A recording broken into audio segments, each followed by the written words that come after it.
Hello friends. I wanted to jump on here and give you guys a garden tour and just show you guys what's going on in the garden right now. We are in the middle part of September. Today is September 18th and I'm back here behind the house. We have two garden beds back here that were actually here when we moved here. So I did not put these in. These were here, so I was really happy to utilize them. So these peppers in this bed right here, well, to catch you guys up, we were on vacation for 3 weeks in August. It was a great trip. I'm very thankful we ended up going and enjoying it. It was, however, hard to leave the garden in the middle of August. So a huge thank you to my family and friends that helped with all things garden related and taking care of our home and our dogs and everything. It was just a team effort. So I came home and my mom had actually canned some of my tomato things already. So then I had another huge batch of tomatoes and peaches and pears and pickles and grape juice. And now we're getting ready to do apples this coming week. So applesauce and things like that. So I'm going to do a garden tour because they are more for me too. I like to see these in the wintertime when everything's covered in snow, or in our case, it's muddy a lot of the time. So praying for a really nice winter again. But anyways, we are behind the house here. I do have a lot of ideas for this area back here, but everything is really expensive right now, and so we just kind of have to make sure that we're making the right choices and being sure of where we're putting things and infrastructure wise and making sure we're doing things the right way. But anyways, back here, I do have some pepper plants that are actually behind the ones that are in the main garden. So these were leftover plants that some people were supposed to pick up, but they never did, and I felt bad for the plants, so I ended up planting them. So I have poblanos back here, Anaheim peppers, some jalapenos, some corbachis, Hungarian black wax peppers, which are kind of like a banana pepper. They're kind of hot like a jalapeno though. So I have a bunch of poblanos, which is really exciting because I want to use those for some different recipes. And then I think that's majority of all of them. But yes, I believe so. Anaheim, yeah. And then behind me, I have basil, which is kind of at the end of its life because it got really, really hot, so it bolted and all of that kind of thing. So, and then I have tomato plants, which some look in very much dismay, but that's all right because it is getting towards the end of the season here. A lot of these have dead leaves and stuff that just need to come off and just go through and clean everything. So I will be doing that this coming week. Go through and clean out everything that's kind of dead in the garden. There are a bunch of green tomatoes on here yet, so I'm going to let these plants do their thing. I do have a bunch of like cherry style tomatoes that will be ready soon. So yeah, the cherry styles are really nice for like salsas because I only wanted to make like small batch salsas this year and really feel out the flavors and stuff like that. But this right here, they're just loaded with tomatoes still. These are so cool when they're green. They're so amazing looking. But I have some garden gems, garden treasures, the bumblebee, purple, pink, and sunrise, I believe is what they're called. So the purple ones are the really, really dark ones. I don't know if you guys can see that or not, but super, super dark colored. Then the pink ones are this kind of color right here. And then the sunrise are these yellow ones right here. Those were really fun. I do have a lot of plants of that stuff, but that's all right. I am going to add into this garden tour the gardens around the house and just kind of some of the ideas I have for that. So I do love all things vegetable garden and, you know, food gardens, but there is also something that brings me peace about having beautiful flowers and things around the house. It's also enjoyable. It's a different pace. Lots of different plants and things like that. And then, yeah, just learning about perennials and how to utilize them in ways that can be herb type, but still having things that are more just for the aesthetic prettiness of everything. So yeah, I'll take you guys around there. I'm gonna drink out of my beautiful cup that we got in Walla Walla, Washington. And yes, it is the Walla Walla Onion home place. I read some background stories on that. Really, really cool. But anyways, we head over here. This is the back part of the house. All the curbing, like the edging around the beds, was all here. A lot of these plants were all here when we bought the house from Mike's parents. So a lot of them are really, really old plants. You can tell, like some of these, like this plant right here. I'm actually gonna set my coffee down because I'm gonna spill it. This I put in here. I tried out these Flamingo Celosia. They're really, really pretty, but you have to plant them in a big bunch because the plants just don't get big enough to really fill in the spaces. The Dahlias finally took off. They just took forever, it seemed. This I think is spider mite damage. Yeah, these leaves or something like that, I'm not sure, but the whole plant is getting it, so we're gonna have to spray something on that. And then this is the same ordeal, the Celosia Flamingo. You just need a lot of plants to pack them in like that to get it to really be showy. But however, this is 5 plants and it just looks so much better. I just feel like it has a nicer fill to it. But these are such a vibrant red. They're beautiful. Then we have one little Dahlia down here. But like these shrubs right here and this one are gonna be pulled out and something else is gonna go in there.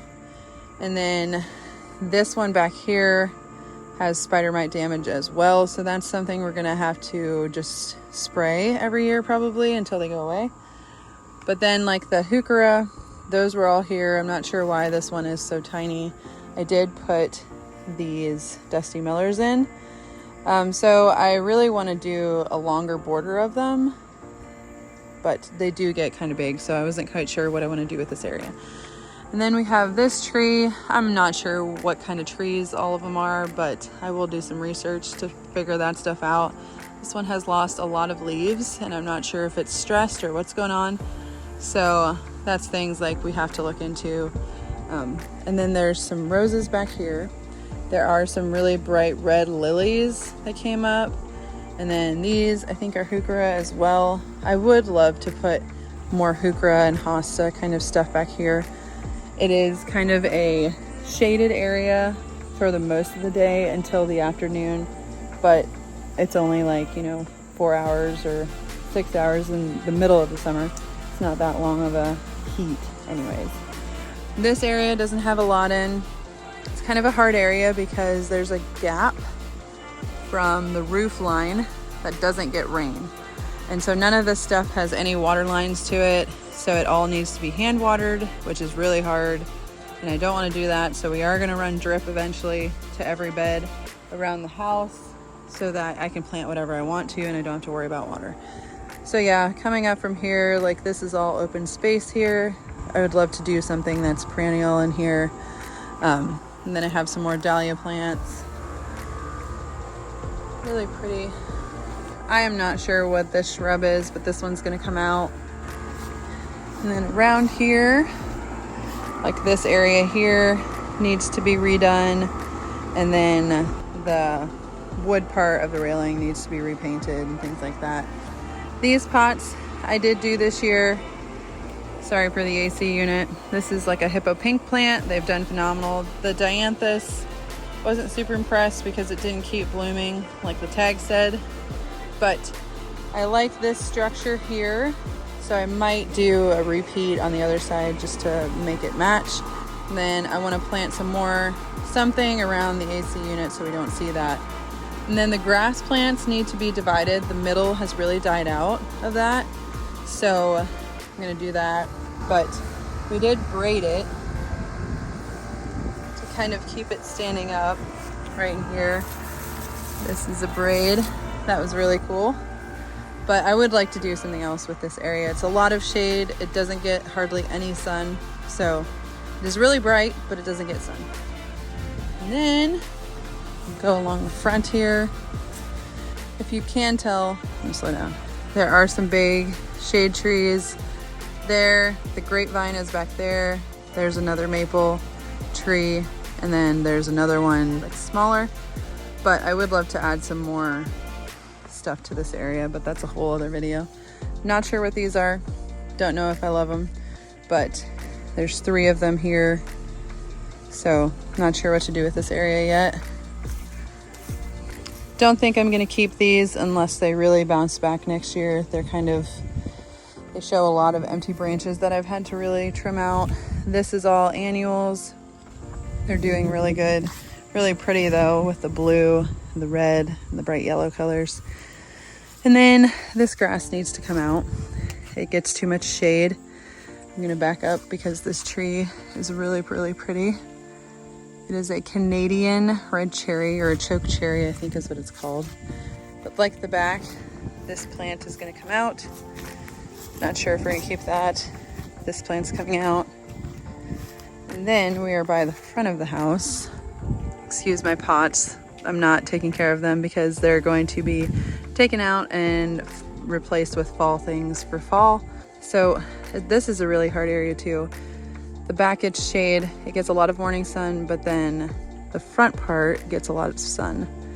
But then the back part is really shaded, so it's kind of a hard area. Then we have 2, I think these are fine lines on either side. And then more heucheras. This plant is coming out. These are really pretty in the spring. This one's coming out. I did plant more of that Celosia, but these haven't done like the back ones did. This grass plant, it's gonna be nice because when this is out, you can see this a lot more. So, but I also had an idea of doing something that's crawling up here, there, I don't know, maybe just in the middle, but anyways. Then this is an annual. This is a Mexican sunflower. Really, really pretty. There's only 3 plants there. Did really great. And then a really teeny tiny Dahlia, not doing hot. More Celosia.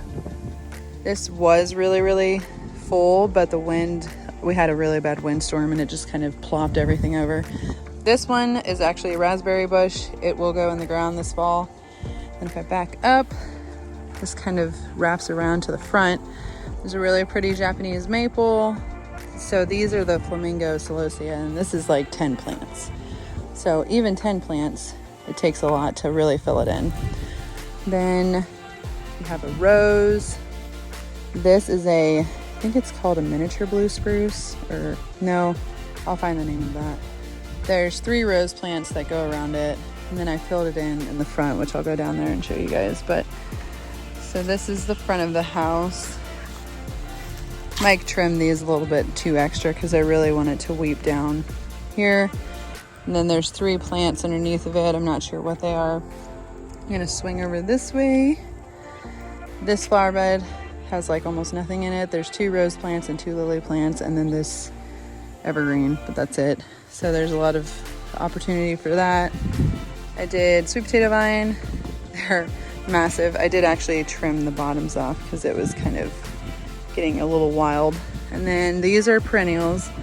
This is a black-eyed Susan variety. Really, really pretty blooms. I'm really loving those. And those will actually naturalize and kind of spread in that area a little bit. And then this is some kind of salvia, I think, but I trimmed it back and it did not bounce back how normal salvia that I'm used to does. So not sure if I'm gonna do that again. And then we have annuals here. This is a rose, just like landscape roses around this blue spruce looking thing. We have some more annuals, salvia. These are daylily plants. There's 3 of them right here. I might add another one just to have like more of a swing to it. And then back in there, there's nothing perennial. So it's really nice to be able to fill it in with something annual. The butterflies and the hummingbirds have loved this plant, so I'm probably gonna do this again, if not in this spot, definitely somewhere, because that was really fun to see all of those. This was a Clematis. I hope it comes back really good next year, but the girls that helped Mike's mom clean up flower beds tore the roots, and so it kind of, yeah, might have died. Then another sweet potato plant, and I'm not sure what this is, but I think we're gonna cut it all the way back next year and let it come in really, really fresh. So, and then there's three flat evergreen plants right here. And then I do have some pots. These are Patio Daisies. This flower bed has some lilies right here, roses. There is another plant right there, but I think it's just done for the year, so I just cut it all the way back. But all of these plants were here. I did start some lemon balm, so that's gonna go in a container somewhere because that stuff spreads like crazy. And then some hosta that I will pull out and put actually in a flower bed somewhere. Same with this one in a shade area. My houseplants are out. I did those 2 pots. They're fantastic, but the other grass has never caught up to the other one, so it's kind of sad because they're really a pretty combo. But this side, I actually dug some of this plant out. It blooms tiny yellow flowers and it's super soft. I love how it looks in here. I really want it to spread because it's kind of a nice, I don't know, plant cover for this area. There's these really big pear trees that give the patio a nice shaded area. So that's really nice, but I would like to have some more color in this area. And then here's another patio daisy. So yeah, and then that's the backyard where we were.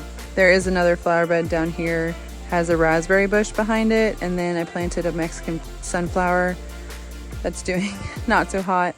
But there's a spring blooming clematis purple flower on this little arbor thing. And then I do have some mint right there. There is another clematis behind this tree. It's also a purple spring blooming one. So yeah, that is the landscape around the house. So I do have lots of options to redo some things, but the backyard is something that I really want to work on doing in steps because I have a lot of plans for the backyard garden. So yeah, there is a little center garden with the birch or beech, what is it? Paper birch tree. There's nothing planted in that either. All right. Garden. It's looking a little tired in some areas, but this is my popcorn, which the horses ate. They got out one morning. But this here is my Indian corn. So I'm kind of curious. It's probably done. Oh, pretty. This is the glass gem corn. So I am gonna actually take that off. What just stung me? Anyway, I'm gonna take the glass gem corn off. Do have some nasturtiums here. Blueberry plants, which will actually be going behind the house. All right, so we have a borage plant here that actually came from the old house because it was obviously in the pot somewhere, the seed. Let's start with these cosmos. So I'm gonna be doing a video here soon on seed saving because I wanna learn more about it. So to learn, you do. And then, so yeah, there's a bunch of seed heads here that I can collect seeds from. But this is all like a pink variety. These are called Double Dutch Rose, which is not really a great example. But the Double Dutch might be done actually already. Hi, kitty kitty.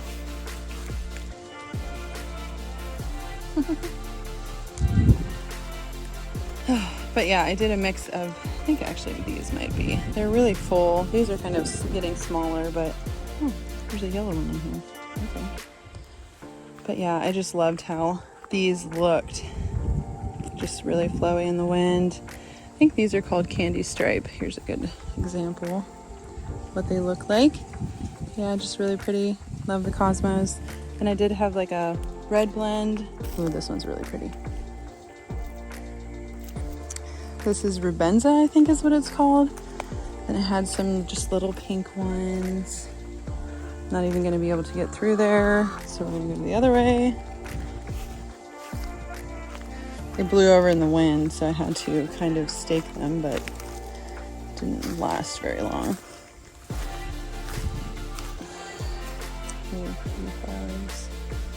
And then the red blend, there is a white one. This one's really pretty too. Yeah, these are all Cosmos, so I'm gonna save the seeds from all of them. I don't even know which one's which because in that bed Viviana moved all my labels, so. But I think I can figure it out by the seed packet pictures that I had.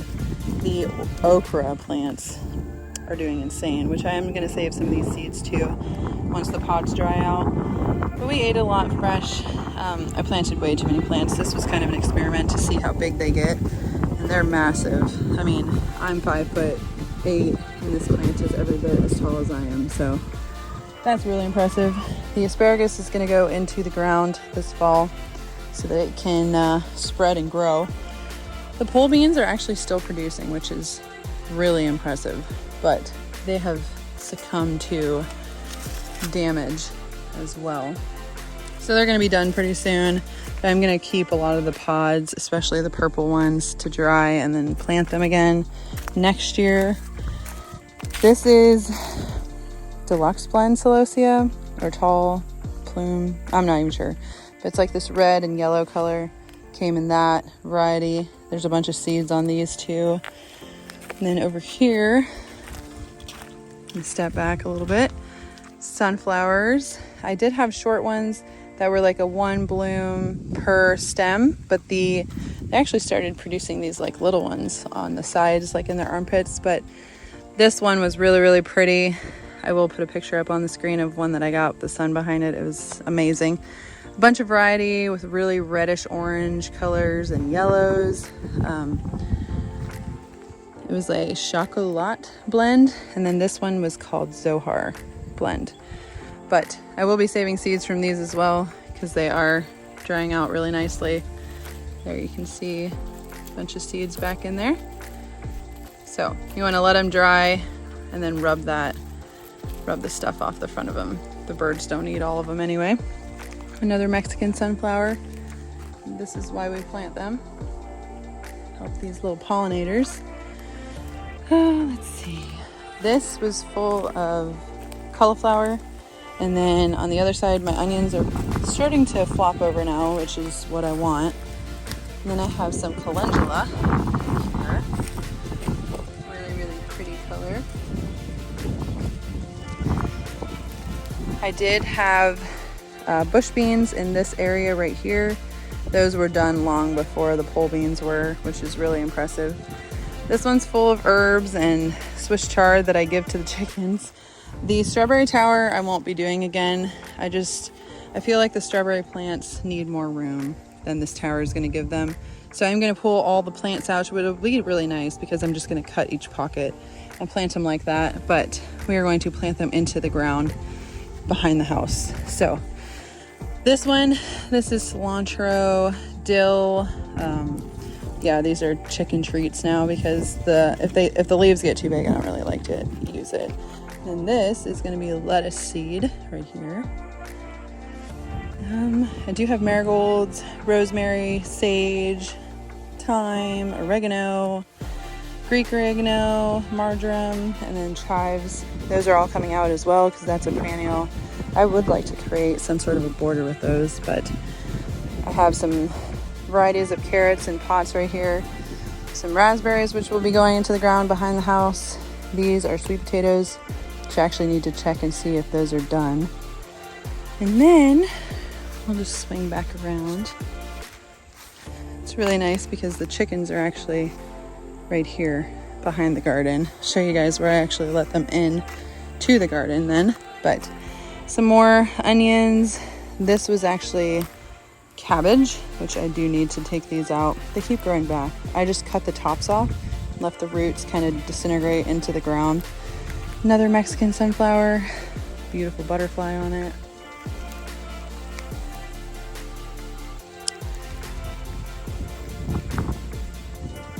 There have been so many butterflies. Do have some carrots, really sparse germination on those. And this one I filled before we left for vacation. It's looking great. I have 2 nasturtium plants, some spinach in here. There were supposed to be 2 melon plants climbing over, but the squash bugs got those before I got back. I have Swiss chard in the front with a row of zinnias between here, and the other side is like 3 rows of beets. So I do have this space that I can still plant in. And then here, these are actually the teddy bear sunflowers. They're so cute. I planted them more for Viviana, but they're super adorable. And then I do have another variety of sunflowers, just red and orange and yellow kind of colors, some white, another Mexican sunflower right here, and chickies. My gourds that I need to take up to the house because of squash bugs. Let's see here. This is Nicotiana, which I have a bunch of seeds to save off of those plants as well. And seeds for my asters. And what did I plant in between here? I'm not even sure. There's another set of plants right here. Not sure what they are. It has just grown everywhere. This is stock. It never bloomed. Don't know. Probably planted it wrong or something. Then here on the bottom side of my celosia, I have snapdragons, which I'm saving seeds, linaria, and then the drumstick flowers, which are pretty much done too. These are the Dusty Millers, which I'm going to be using to put in the landscape. And then right there, you can see the okra plant, which actually there is a bloom, so I'll show you guys that real quick.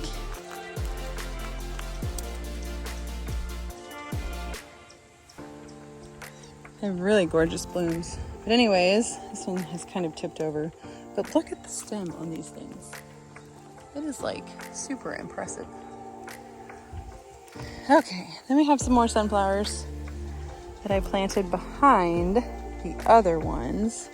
These have some really pretty colors as well. This one turned white. Like a creamy white, I guess. But super pretty. This will create some nice seeds. Pretty big sized head there. I did have eggplant. They are kind of bouncing back. The one I had to tear out because the aphids just destroyed it. Then here I have a whole bunch of zinnias, like this bed and that bed.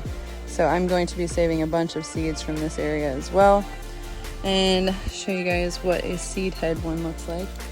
So right here, when you pull all of these out, which it'll be in the next video that I do for seeds, there's actually a bunch of seeds in those cones. So I want to collect as many as I can because I would like to plant them in a bunch of different places next year. Some really cool ideas. We have cut a lot. I actually told Mike's sister to just help herself, and I would love to learn more about them to do bouquets eventually, but this is a very much experiment year for a lot of things in this garden because this is a way larger space than I have ever grown in. So I just wanted to see what it does and learn from it, and you know, be able to use that information going forward. So, but these are really pretty. They're called Senorita ones, and then there's another kind behind it that has more of the cone shape than these, if I can get to them. They're Queen Lime Red. They're beautiful. Mauve color with like the green center. But then if I go up here, around, I planted a whole bunch of really little ones for Viviana. I love them in the arbor because they really, I think I might do where I put an arbor on both sides because it keeps them up. You can plant them really thick. But these are just little ones. They're super cute. A bunch of different colors. But I want to keep the seeds from those as well. But what we did is we took the chicken fence, you can see here, and brought it into the garden to try to help with the squash bug infestation that we had. And they've done a pretty good job. I haven't really seen any squash bugs lately, being that we tore out all of the squash plants. Like here, there were squash plants. My winter squash I pulled out. It was all done. And I think there's one cucumber plant left that I'll tear out, but they're loving, this is one tomato plant, this whole thing. And it's impressive, but I just let it go. I put it on the arbor, and it so far has done its own thing and grew up there, but they pick all the red tomatoes off of there because this was an extra plant as well. But all of this was my pumpkin area, squash area, so I just let them have free reign in here, and they have mixed everything up really nicely. I am going to have to clean up my edges then again, but nonetheless, they do love it. Don't you, little chickies? So yeah, then this arbor actually had the big gourds on it, or the little gourds, but yeah. So yeah, here we have all of my pepper plants doing great. I did plant 2 varieties that I didn't realize were hot. I ate both of them, and my oh my, were they hot. So yeah, I have a bunch of different varieties of peppers in here. These ones. Super hot, but these are really cool. Not actually tasted these yet, but I will soon. And then the next row, this front tomato row was all Italian Romas. So many Romas. It was insane. But which is what I wanted because I had a lot of sauce that I wanted to do this year. And then I do have some really big tomatoes yet. This is the pineapple tomato variety. There's still some really big ones on there. There are some Romas yet that I need to gather. Then I have some more bumblebee varieties. Marigolds line that whole front, but a lot of, like, some of these tomato plants need to get out and get cleaned up. This marigold right here has just loved its life or something, but these plants here are pretty much done. Need to tear them out. And let's see, over here some more red tomatoes. There were like quite a bit of sauce tomatoes on this end over here too, and in front, until you got over to the purple ones. So that's exciting. Oh, my ground cherry. Where's that thing? Over here. Really prolific plant are ground cherries. This is one plant right here. It's not looking super great. What do you think, kitty cat? But look at all the little brown lantern looking things. Those are already ground cherries. But yeah, that is basically it that's in it right now. We have had a lot of squash bug damage to the point where I'm going to have to spray next year for them, which I do have a spray. It's called Captain Jack's Dead Bug that another gardener has used for the same situation and then diatomaceous earth from the very get-go. And I'm hoping doing that it'll keep everything clean and the plants won't suffer like they did this year. But I wanted to see what they do. I've never had squash bugs, so I wanted to see what they do, and now I know. But that is the garden right now in September. There are some things like radishes and really short day things that I'm going to be planting in some of the spaces that I clean out that'll be able to grow yet before we have our first frost. And they're frost hardy, so it doesn't really matter unless it gets down to like in the low 20s, teens or something like that, but then I can always cover them as well. So yeah, this is the start of my compost area, but we're gonna probably do like a bin style where we can turn it. But yeah, so it's been really nice. Really enjoyed it. Really glad to have this space. Yeah, really thankful for this year already. But I will show you guys what I'll be doing next. Thanks for hanging out with me. I hope this was helpful or just fun to see what all is going on in the garden. I have learned a lot. There were some things that I planted on the arbors that did not climb at all. So really learning how to utilize the space really well and what did well in what areas. Notes are huge. I highly recommend that. I did take a lot of notes already. I have a notebook that's dedicated to it. But yeah, so I hope you guys have a wonderful day. I hope you're enjoying gardening season, what's left of it, and planning for next year. But yeah, have an amazing day. See you guys next time.